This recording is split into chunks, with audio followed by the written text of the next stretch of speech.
You thought that I was just a clown. Fool, you know that I am super clown. Super Clown! This is Super Clown Adventures. Mario and someone else had a kid, and this is him. This is what happens when... I love how he can jump and it's like, look at me, I can fly, I can twirl. This is basically what happens when you make a Super Mario Maker version of a Unity engine and This give it is to when someone. you want to make the next Mario game because you're tired of waiting for Nintendo to release something, and you made some interesting things that are like Mario but not Mario. Yeah, this game... Okay, I'm gonna give him some I credit. feel like it doesn't have a title screen. And why do they have one track for all 11 stages? I don't think It's they had they're like trying one track. I think they had like 3. No, they had one track. It was the same track playing in all 11 stages. And we died, I felt like a million trillion times. And it's like, oh, great. Back to the same music to like want you to put a screwdriver or a nail gun to your head. No. So it's your turn now. This I game, just want to get that I will out. give it credit though. The game has some very It's uniquely fun. made levels. Yeah. And these levels are basically like, some of them are baby's Half-assed. half-assed, baby's first half-assed Mario level. Let's not kid ourselves. But the effort put into it, some of them, you some- could tell all the effort was in those. Yeah, and you can also tell, the like, 4 stages or like whatever. if this game had a little more polish, a little more shine, They it could would present be, it to Nintendo of Japan. yeah, it would be a fun contender to like Lucky Tales or that ukulele game. But as it stands right now, as I've played it, this if game you is can't janky. afford Mario and you have $1.19, I think I paid 59 or 62 cents for this. Oh, $1.19? So really, I'm not complaining too much. Yeah. Just seeing Nick jumping and then his legs would be like what is going on with your arm Like- or leg? It's like, I don't know what's going on. Like this game. Or you would be standing in mid-air, and it's like the platform's not even underneath you, but somehow you're floating in the air. So this game, completely honest to be, this game can be a very fun game for streamers. I just feel like this is like everyone controls the clown. You Like, keep talking about how like there are games that are con games. This game is a pure streamer game. it's definitely not a con game. I feel like this is a game where you play it over the stream, and then to make it even harder, you take out like a 6-pack of beer, and it's like, let's see what's gonna happen. There are moments where I can imagine a cute anime girl in the corner. Her mouth is perpetually open as she starts to seizure blink, as she starts to laugh at how... I feel like this game, you're playing this game to entertain your friends because they're laughing. Yes, it's this And game. It's, or you could give it to your kid, and it's like for $1.19 or 59 cents. Man, you get a lot of entertainment value of watching. Like this game should have been called Super Schadenfreude Adventures. You mean Super Schadenfreude? Schadenfreude? Sorry, Super Schadenfreude Adventures, starring Mr. Clown. Schadenfreude, I mean. Bleh. Yeah, Whatever. because like you're just laughing at the person playing because you're fighting against the controls because like it's got the Mario float jump.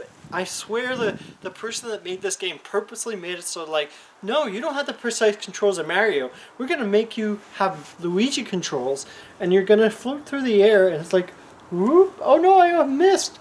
Dead. Like, okay, when we first played the game and I made that I feel first like jump... I feel like that whole death scene. It's like, damn, you died. It's sort of like a wink, wink. Like, I know you died 100 times playing this Damn, game. you died. Yeah, it seems sarcastic. Yeah, And like, there isn't even a title screen. yeah. When we first played the game and I made that first jump, we knew we were in a funny game. I don't think this is even early access. I could be wrong. If but, it's like, early access, that just makes a whole lot of sense. I don't think it is. But it's entertaining. Like, it's one of those games that it's not so bad that you stop playing. And then you're so stubborn, you're like, I want to play this janky game. And it's hilarious because the collisions, you broke the collisions in level 11. Yes. And you were level walking 11. underwater, and you managed to walk around for a long time. And then I ended up going too deep, and it's like, oh, I guess the game's You went over. too You're deep. dead. And Yeah, I'm like, you triggered the collisions, but like somehow you broke some of them. and like I'm just looking at it and going, Because we were looking for the flag on the last pirate ship, and I assume it's there somewhere, but we couldn't find it, so you just fell off.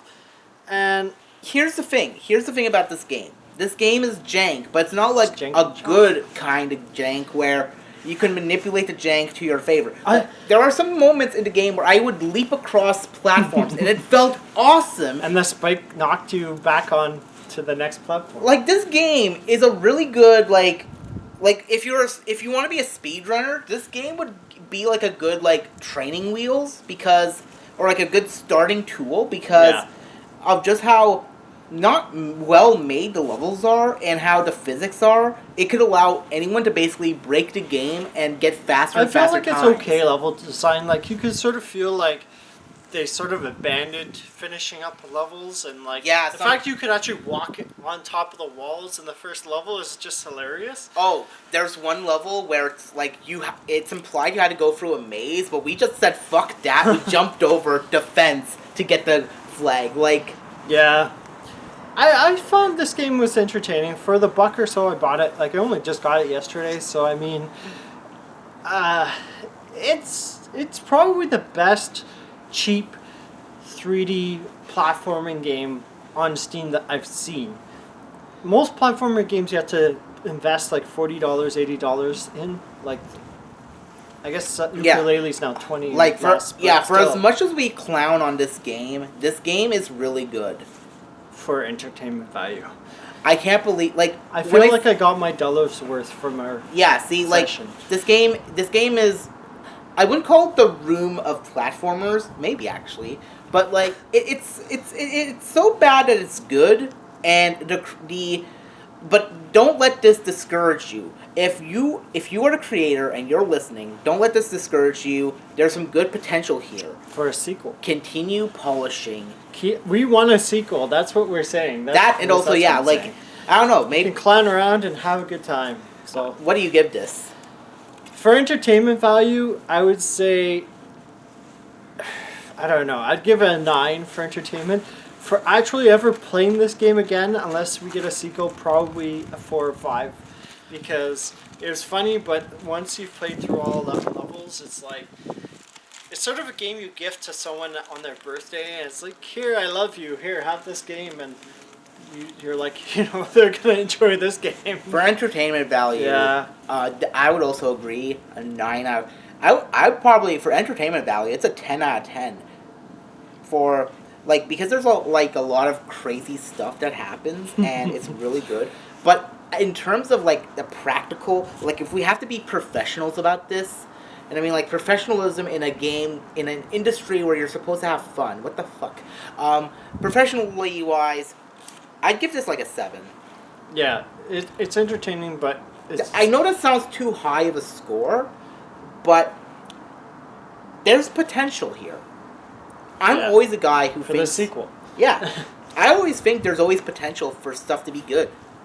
Alright, let's finish our After Eights and go play this game. Keep on clowning around.